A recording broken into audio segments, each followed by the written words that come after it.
Okay, it's 4 o'clock, so time for monetary policy again. Welcome, everybody. Those of us who are here are Per Jansson, head of the Monetary Policy Department, and myself, Stefan Ingves. We're going to guide you through our latest monetary policy decision and the reasons for how we look at Swedish monetary policy presently and why we look at the world the way we do.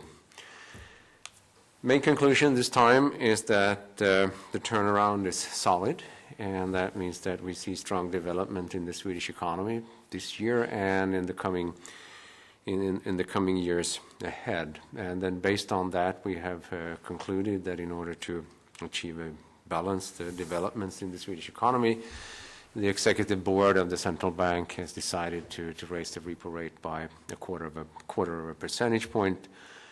And also, if you look further into the future, we expect rates to continue going up for some time to come. Now, looking at what's going on in the rest of the world, you can see here that if on this graph that there is a slow recovery in the U.S. and there is a slow recovery in the Eurozone. And what's also interesting here is just to note the fact that as far as we can judge the recovery and going forward, growth will be higher in the Swedish economy and in these two large economic blocks. What also is important, and that is the fact that in our view we don't see what many nowadays call a double dip. So we think that growth will continue also in other parts of the world. And actually what one might add here is that here we have the Eurozone and the US. But if you look at global growth will stay around 4% for the foreseeable future. And then sort of taken all together, this of course affects the Swedish economy in a very positive and a very nice way, because given the openness of the Swedish economy and given that we're a large exporter, that means that the exports have bounced back very, very strongly. Now, starting with the U.S. economy and what is going on there, clearly there is a weak housing market in the U.S. that can be shown in many different ways. Here, if you look at new home sales and existing home sales, it's clear that things have slowed down. Part of it is probably also an effect of various programs that have expired, and we'll see where where it will go. This is part of the deleveraging process that has gone on for some time already and will continue for a while. That deleverage we know will take a number of years. That if you look at past episodes in other countries, that is usually what happens. But then also one needs to be mindful of the fact that this thing started in 2007. So it's been going on already for a number of years. We're starting from day one when it comes to this. But everything doesn't really look all that bad, because if you look at what's going on in the manufacturing industry, and this actually holds both for the Euro area, the U.S. and the Swedish economy, you can see here looking at the numbers that they are quite well in a reasonable way back into what one would call some kind of a normal territory, and that they have increased very, very strongly in the past year or so. So this is really telling a story that things in the manufacturing sector are quite different compared to, let's say, a year ago, year and a half ago. And then when one translates this back into what's going on in the Swedish economy and adds what is going on here in the domestic sector, this is the picture. This is the picture what we get. Starting with the blue line, looking at the graph describing consumption. Consumption growth ended up being a bit slower, but now consumption is also coming back. And as one would expect, consumption actually moves around in a less volatile way than the two other ones. Exports are up. Exports are up very substantially, and this is a consequence of global trade coming back, and also according to what one would expect, when exports grow, when aggregate demand goes up, investments will go up also. And here, these are numbers telling a story up till where we are now, but also if you look at our investment projection for 2011, it's around 8%. And that means that that's also a very substantial increase in investments next year. And this then means, adding all together, that we have a good aggregate demand in the Swedish economy in one form or the other, both domestic demand and from the rest of the world. And then that also then translates into rising employment. So if you look at expectations when it comes to hiring people in the future here and the various sectors in the economy, you can also see here that expectations are such that various sectors expect to hire more people going forward, and the numbers are now in good positive territory, and which is quite different compared to, let's say, if you look at what the picture looked like a year ago. So this is also a substantial change in the Swedish economy, and this means that something is also going on in the labor market. And one of the issues in the labor market has been, when is unemployment going to peak?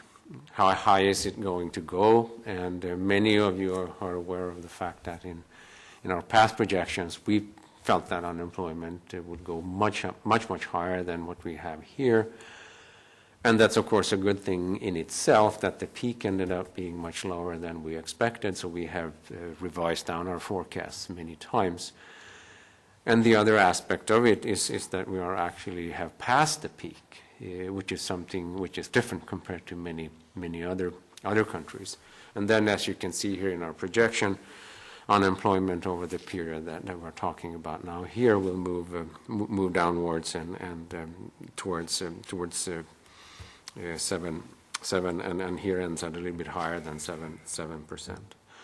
And then what this then implies when it comes to what's going on in the economy as a whole, looking at it from the demand side and the supply side, is that things are normalizing. And when things are normalizing, that also means that if you look at inflation, that inflation will start to rise gradually. Here, if you take the CPIF, inflation without the interest rate increases, and it will roughly be around our target of 2% towards the end of the horizon. And if you add then CPI, which includes interest rate increases, given the technical construction of CPI, that you also get the interest rate increases that are behind this.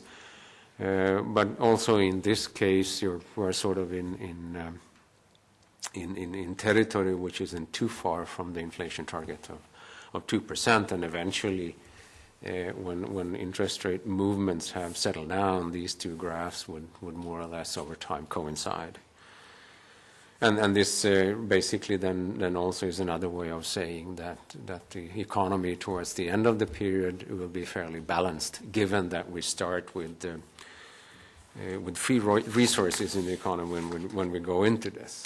But to make this happen then, that means that interest rates will have to go up, and this is what we decided yesterday. And here is the interest rate path, the way we look at it. But as always, if things change, it's a forecast. It is not a promise. What's behind this also this time, given the way we talked about this in July, is roughly to say that things since July look a bit better than we expected in the domestic economy and the Swedish economy, and a little bit worse in the rest of the world. And that means that these two kind of balance each other out, and that creates a situation then where the repo rate path is not really changed. And that's then the way we look at what's going on in the economy, and this is also what produces forecasts that are consistent when it comes to our view of moving ahead. So this is how we look at what Swedish monetary policy presently, and then to summarize this, you can say that this year will be a very good year. We see strong development in the Swedish economy also over the years ahead, so growth will continue, not at quite as high a level as this year, but still at a good pace. And when we observe growth numbers of that type in order then to maintain balance in the Swedish economy, this also means that we over the foreseeable future need to raise rates. Questions, reflections on this? Should I say a few words? Okay, fine. On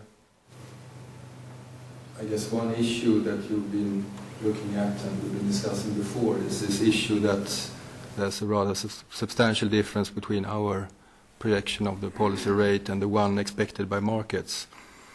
And here in that picture you can see the current forecast that we have, and then how also market-inferred policy expectations have shifted between July and August. And you can see that the difference even has been enhanced now over time a little bit. But you can also see that there are survey expectations plotted into this picture, and that there the difference is smaller. And there's a tendency for them to be closer to our rate maybe than to the market expectations. And I guess this sort of ranking between surveys and market-inferred expectations look quite similar, at least in many countries, at least the ones I've looked at. And I don't think I've seen any country where the survey-based expectations are lower than the market-inferred ones. But anyhow, this kind of heterogeneity in the expectations are an important issue to think about, and what do they mean for the economy, and of course exposed, all of them can't be right. Probably none will be right, but all of them surely can't be right at the same time when it looks like this. So this is an important issue that we are looking into and need to be looking into further. And one exercise that we've started on this is just to evaluate the historical forecasting performance of these expectations. So this is then based on a data set going back to September 2002.